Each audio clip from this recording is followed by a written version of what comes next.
The U.S. Supreme Court is due to rule by the end of June on the contentious practice called partisan gerrymandering, in which state legislators draw electoral maps designed to entrench their own party in power, but states in growing numbers already are taking action to rein the politicians. Ohio last month became the eighth state to turn to some form of a separate commission for redrawing U.S. House of Representative District after the national census each decade to squelch gerrymandering. 13 states, including Ohio, use commission for state legislature districts as well. Clamoring for more fairness in election, Ohio voters on May 8 approved with a 75% majority a state constitutional amendment to create a bipartisan commission to draw district boundaries if the state legislature fails to produce a plan acceptable to both Republicans and Democrats. The plan earlier won overwhelming support in Ohio's legislature. If the Supreme Court rules against voters in Wisconsin and Maryland who challenged partisan gerrymandering in those states, legal experts said more states may consider efforts like Ohio's. The Justice in 2015 gave their stamp of approval to independent commission to handle redistricting, upholding a vote approved Arizona plan that stripped state lawmakers of their role in mapping congressional districts in a bid to remove partisan politics from the process. About a quarter of U.S. states have given a commission either full or partial authority in redistricting. These commissions vary in form, some allowing elected politicians as members and others more independent ones not allowing them. Some commissions merely advise lawmakers.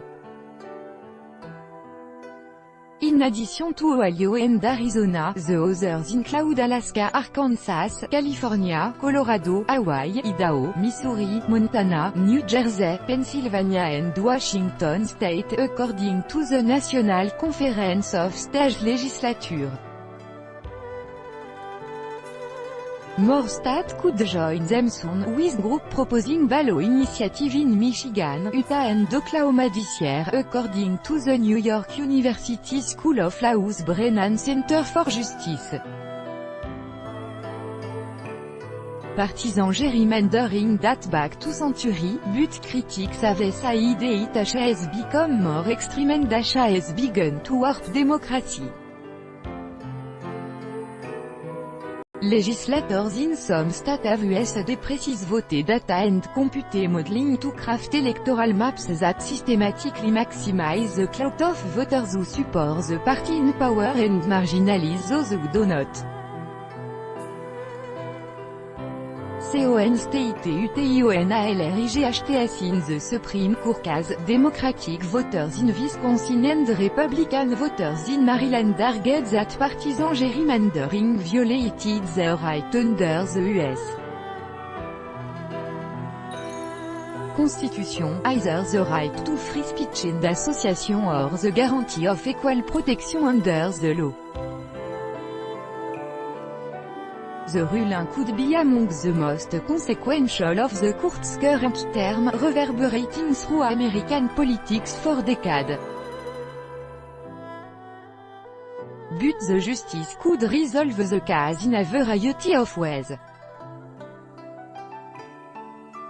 Without deciding the constitutional question, they could rule that such claim cannot even be brought in federal court.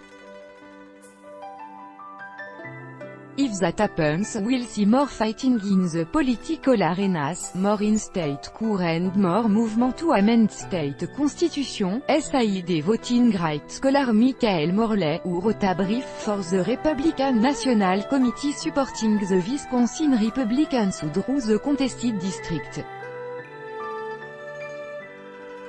The justice potentially could find that the Wisconsin plaintiff lacked the necessary legal standing to challenge the electoral maps and issue a narrow ruling in the Maryland case, leaving them to decide the matter more broadly in a future case, perhaps one involving North Carolina.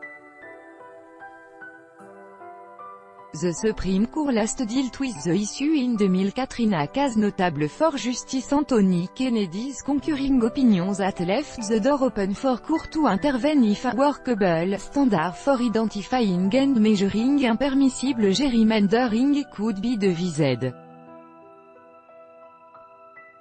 All eyes are still on Kennedy, a conservative who sometimes side with the court's liberals in major cases.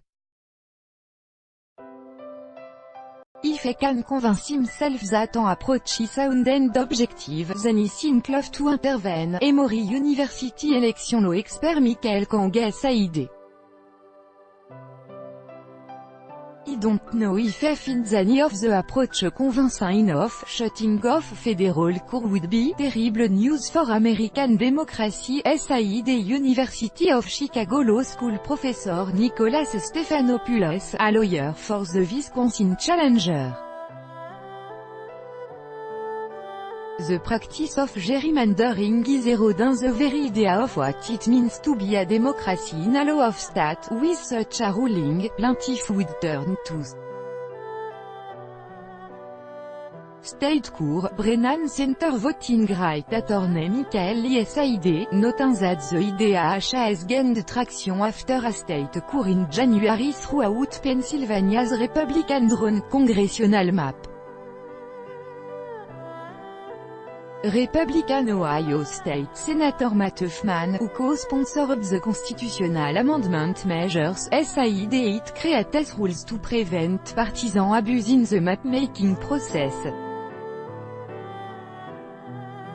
But Huffman said the legislature should retain most of the control. Ohio's plan does. Otherwise the U.S. Supreme Court and other federal courts are going to bid.